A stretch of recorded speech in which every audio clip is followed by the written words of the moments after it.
Alright guys, welcome back to class. Today is Friday, May 1st. Okay, and we're going to be doing some more science experiments and do some more stuff with letters and reading and all that kind of stuff. So before we do it again, we got to talk about our animals of this week, today, right? Because we're learning all about zoo animals. So today we're going to be talking about monkeys and apes. Now, crazy thing enough, they're not the same. So monkeys have tails usually, okay? And apes don't have tails. So that's one of the biggest ways you can tell whether it's an ape or a monkey. A monkey usually has a tail and an ape does not. Okay, did you know that there's over 264 species of monkeys? That's a lot of monkeys. Okay, and monkeys can live both on the ground and in trees. So they'll swing from tree to tree, but they can also live on the ground. And apes are like chimpanzees or orangutans or gorillas. So all those different types of animals, those are actually apes. And you notice they don't have a tail. But you know what? Monkeys and apes, both, they have thumbs just like us. They can grab different things because they have thumbs. So those are monkeys and apes. Now today, we're going to practice storytelling. Okay, that's going to be one of our activities today. So Mr. Matt has a paper that he has for you that you can either use or maybe you want to make up your own stories a different way. But we're going to make up our own stories, but we need to know the different parts of a story. So there's 3 different things you're going to kind of have maybe your mom or your daddy or somebody else help you with. And that's going to be writing down characters, which are the people in your story. Okay, the setting or where your story takes place. And the plot, which kind of happens in your story. Okay, so you're going to have your mommies and daddies help you with writing down that different stuff so you can kind of keep track of what your story is going to be about. And there's spots for you to be able to tell 3 different stories today. So Mr. Matt has an example of one that he started to do and he wants to kind of share it to you guys to give you maybe some ideas. Okay, so Mr. Matt got his paper out and again he started out by writing his name at the top. And Mr. Matt's first story that he wanted to try to tell, his characters were going to be Mr. Matt. Okay, so I'm going to be in my story. And then Evie the elephant, and I decided to have Harry the hippo. Okay, now our setting is we're at the elephant exhibit at the zoo.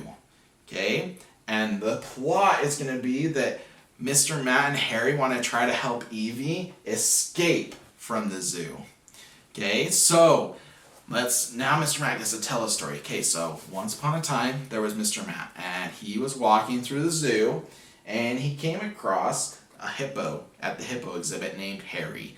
And Mr. Matt and Harry got talking and they decided that Evie the elephant was not super happy at the zoo anymore. So they came up with a plan to try to help Evie escape so she could maybe be happy outside of the zoo. So they decided that one night Mr. Matt would sneak back into the zoo and have Harry distract the zookeeper so Mr. Matt could go open up the gate and let Evie out. Do you think it worked? No, of course not. Mr. Matt got caught by the zookeeper who said, Evie's happy here and this is where she's going to be safe. And so then Mr. Matt, after he got in trouble, actually did live happily ever after, but only after the zookeeper told him that he did not make a good choice. He made a very sad choice to try to let an animal out of the cage. But Evie, she lived happily ever after, and so did Harry the hippo. So in the end, everybody lived happily ever after. So that's Mr. Matt's story. So hopefully you guys can come up with another super awesome story all by yourselves, or maybe with the help of your brothers and sisters, or your mommies or daddies. You can come up with 3 really good stories to tell. Okay? So that's our stories. Now remember, the 3 parts you have to have. You have to have characters, so people that are in it. You have to have the setting, where it takes place, and you have to have a plot of the idea of what's going to happen in that story. Alright guys, here comes the fun part for today. If you remember, we have a science experiment we're going to do. So we asked our questions yesterday about what is the difference between saltwater and freshwater, or can we see the difference between the 2 of them, okay? And then we also asked, how can a crocodile or an alligator live in both fresh and salt water? So we have an experiment. So Mr. Matt got 2 different glasses of water. You'll see the first glass has no salt in it, and the next glass has salt water in it. Okay, so you can tell the one that has salt already looks a little bit different because the salt kind of dissolved into it. So I put a lot of different salt in there. Okay, and then we're going to have food coloring. Now, what do you think? Do you think, I mean, we can already tell a difference, but do you think that the food coloring is going to spread different in one than the other? You think so? I think it will. Okay, so let's put a couple drops into this freshwater one. Oh, now let's just kind of watch it. It's going to kind of go through and it's going to spread, and hopefully it'll spread all the way through all the fresh water. Okay, so that's our fresh water. Now let's kind of see what happens if we do it with our salt water. Maybe it's not going to spread quite as much. Ooh, see how fast the fresh water is spreading, how it's kind of spreading through the whole thing? And with the salt water, it's kind of getting stuck more. Okay, it's not spreading as fast, and it's not going all the way through the water. So one thing is you can see already there's a big difference between fresh water and salt water. Now, if you want to take this experiment to the next level and really have a lot of fun, try sticking ice cubes into another glass of salt water and see if the food coloring just stays where the ice melted at the top. Okay?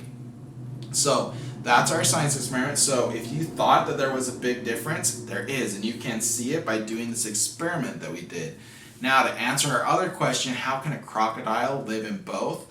The answer to that question is that they have glands inside of their bodies. So glands are kind of like what make you sweat and different stuff like that, okay?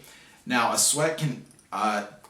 crocodile can actually have some of the salt that gets into its body from living in salt water come out of its body so that it stays healthy. Okay, so it stays healthy and it doesn't get sick by having too much salt inside of its body. So it can do that, and it can live in salt water, and then it can go to fresh water where its body doesn't have to give out as much salt, and it can live in there too. So it can live in both fresh and salt water. So that's the answer to both of our questions that we asked yesterday for science.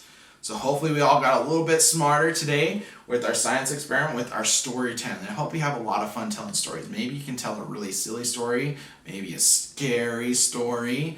Okay, so have fun doing that stuff, and maybe try different stuff with our science experiments. Maybe you can think of a way to do this science experiment that Mr. Matt couldn't, and you can have lots of fun doing that, okay? So it's really fun doing activities again with you guys this week. I hope you guys have an awesome, awesome, awesome weekend doing lots of fun things with your families. And I will see you again for more activities next week, guys. So see ya later.